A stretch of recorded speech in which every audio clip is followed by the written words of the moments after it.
Assalamualaikum everybody. So it's me Satish, and I'm initiating my YouTube channel where I will be sharing all details regarding the visa application and everything that is required to apply for the visa, ranging from documents to make you know about the points which should be added to specific documents. और उसके साथ साथ मैं आपको ये भी बताऊंगा कि कहाँ से आप वो डॉक्यूमेंट्स अरेंज कर सकते हैं, किस तरह क्या प्रोसीजर होता है, वो सारा कुछ मैं आपको इस अपने YouTube चैनल के ज़रिए बताऊंगा. तो the very first thing I am going to talk about is GIC program, जो कि एक गारंटीड इन्वेस्टमेंट सर्टिफिकेट होता है, जो आप जब भी SDS स्ट्रीम के थ्रू अप्लाई करते हैं तो आपको कुछ अमाउंट पे करना होता है किसी भी कैनेडियन बैंक में, जो कि आपको वहाँ पर अराइव करने के बाद पहले तो आपको $2000 मिल जाते हैं when you just activate your account, और उसके बाद जितना भी अमाउंट आपका बच जाता है वो फर्दर 11 मंथ्स में आपको वापस मिल जाता है. तो इसी तरह जब भी आप अपना GIC पे करें तो मैं आपको पर्सनली रिकमेंड करूँगा कि आप CIBC बैंक चूज़ करें, क्योंकि it's faster, cheaper and easier as well. That's really true thing, I have experienced it myself. और CIBC के थ्रू आप अपना एक $25 का रिवॉर्ड भी ले सकते हैं, जो कि मैं आपको आगे जाके बताऊँगा. So whenever you have to pay or you want to transfer the amount for GIC, you have to simply Google CIBC GIC. The very first link on the portal is for the CIBC itself. तो आपको वहाँ पर click करके जब आप click करेंगे तो आपके पास कुछ इस तरह का पोर्टल आ जाता है. तो the first step is to get your GIC program account. ठीक है, तो obviously you have to click the apply now. In that way you are going to get portal like this. ठीक है, you will get the portal such portal where you have to just give your basic information. तो अब मैं आपको कुछ चीज़ें बताऊंगा जो तो बिल्कुल बेसिक हैं, वो आप खुद भी कर लेंगे, पर मुझे बहुत सारे मैसेजेस आए थे कुछ चीज़ों के लिए जो मैं आपको डिटेल में बताऊंगा. ठीक है, तो इट्स ईजी. आप अमाउंट कितना सेंड करना चाहते हैं, आप किस कंट्री से कर रहे हैं. यहाँ पर जो एक इम्पोर्टेंट चीज़ आती है वो ये है कि CIBC हमेशा कैनेडियन डॉलर ही एक्सेप्ट करता है जब आप अपना वायर ट्रांसफ़र करते हैं. ठीक है, तो you have to choose Canadian dollar, जिसकी 150 कैनेडियन डॉलर्स चार्जेस है. ठीक है, after that you have to click the student information and you will get portal like that where you will have to give your all details. That is called the student information. यहाँ पर भी वही आपका basic name जो आपके passport के साथ है. ठीक है, there is one important thing कि आपको जब स्कूल अपना सिलेक्ट करना है तो हो सकता है यहाँ पर कुछ आपके प्रोग्राम, जो आपका प्रोग्राम है वो यहाँ पर लिस्टेड ना हो. तो there is no problem to select the program not listed. It won't have any effect on your you में से एप्लीकेशन और एनीथिंग एल्स. उसके बाद आता है टेंटेटिव अराइवल डेट.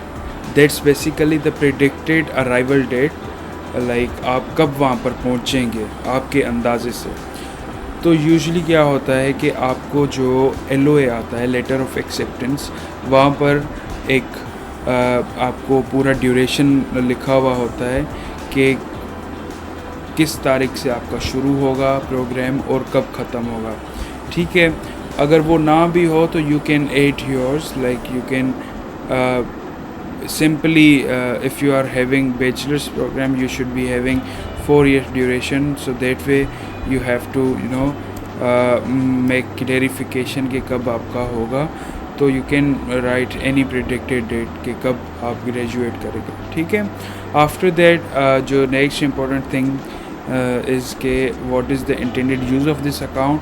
वही यहाँ पर आपको किसी तरह का एक्सपेंसेस वगैरह का कुछ सिलेक्ट नहीं करना. Simply you have to choose education और चाइल्ड्स एजुकेशन. ठीक है, दैट्स ऑल. और उसके बाद आपको अपना यहाँ पर LOA अपलोड करना है. ठीक है। The next very important thing is के जब आप अपना एड्रेस मेंशन करें तो आप वही एड्रेस मेंशन करें या वही एड्रेस यहाँ पर लिखें जो कि आपका CNIC में लिखा हुआ है। क्योंकि जब भी आप किसी बैंक में जाएंगे वो आपसे अंडरटेकिंग लेते हैं कि इफ़ द आपके अगर पैसे वहाँ पर प्रोसेस ही ना हो पाए, वहाँ पर पहुँच भी नहीं पाए, तो इसमें बैंक ज़िम्मेवार नहीं है। वो इसलिए लेते हैं क्योंकि बच्चे हमेशा यही गलती कर देते हैं कि वो अपना एड्रेस या तो गलत लिख देते हैं। CIBC का जब वो अकाउंट क्रिएट करते हैं तो वहाँ पर डिफरेंट एक एड्रेस होता है और बैंक के पास एक डिफरेंट एड्रेस होता है, क्योंकि बैंक आपसे नहीं पूछेगा कि आप हमें एड्रेस बताएं। They will do it as per the Nazra records and other stuff, ठीक है। तो you have to be careful when you are filling for the address, ठीक है। और उसके बाद वही information, the next very important thing is registered email address। यहाँ पर आपको registered word को ignore करना है।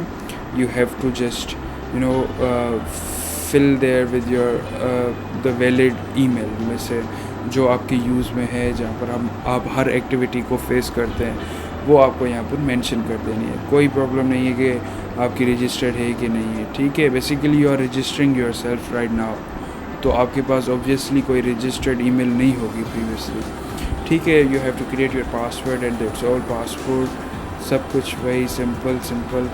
यहाँ पर एक चीज़ आती है जिसके ज़रिए आप अपने $25 रिवॉर्ड ले सकते हैं।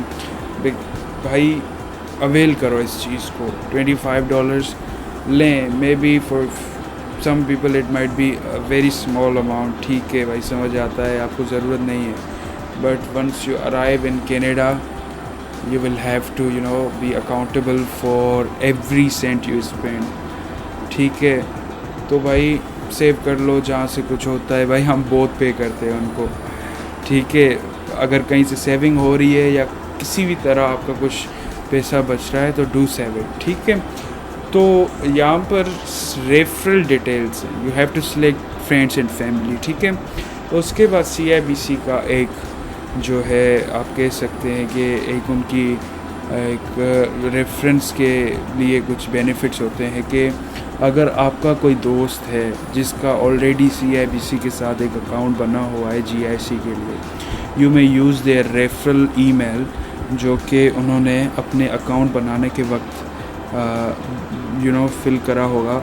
वही ईमेल अगर आप यहाँ पर रेफरर के लिए मेंशन कर देंगे तो आपको $25 मिलेंगे जब आप कनाडा पहुंचकर अपना अकाउंट एक्टिवेट करेंगे, ठीक है। $25 आपको मिलेंगे और $25 उसको मिलेंगे जो आपका जिसने आपको अपना ईमेल दिया है, ठीक है।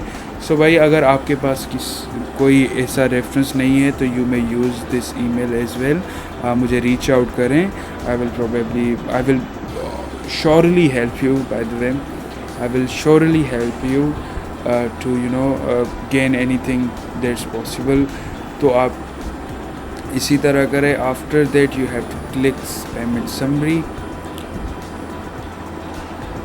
पेमेंट समरी को सिलेक्ट करने के बाद ये सब कुछ है जो आपको एक तरह का टर्म्स एंड कंडीशन को टिक करके you have to submit it and that's all. तो अगली वीडियो में एक अपलोड करूँगा जिसमें मैं आपको बताऊँगा कि after completing your account creation or once you created your account with CIBC, what is the bank's procedure, किस तरह आपको बैंक में जाना है, कौन से डॉक्यूमेंट्स आपको इकट्ठे करने हैं। तो प्लीज़ स्टे ट्यून, मुझे सपोर्ट करें और इसी के साथ मैं आगे जाके जो भी मैंने डॉक्यूमेंट्स अरेंज करे थे उस पर मैं एक वीडियो बनाऊँगा। कौन से points like affidavit of support में कौन से पॉइंट्स ऐड करने होते हैं, लेटर हेड में क्या ऐड करना होता है। तो there are many documents that really requires your focus. तो स्टे ट्यून और इसी के साथ मैं आपसे इजाज़त मांगता हूँ। डू सपोर्ट मी, सब्सक्राइब करें, शेयर करें और लाइक भी ज़रूर करना क्योंकि it's my really first video. Hope आपके लिए ये यूज़फुल है और आगे जाके मैं ऐसा कंटेंट बनाऊंगा जो आपके लिए यूज़फुल होगा। Thank you so much.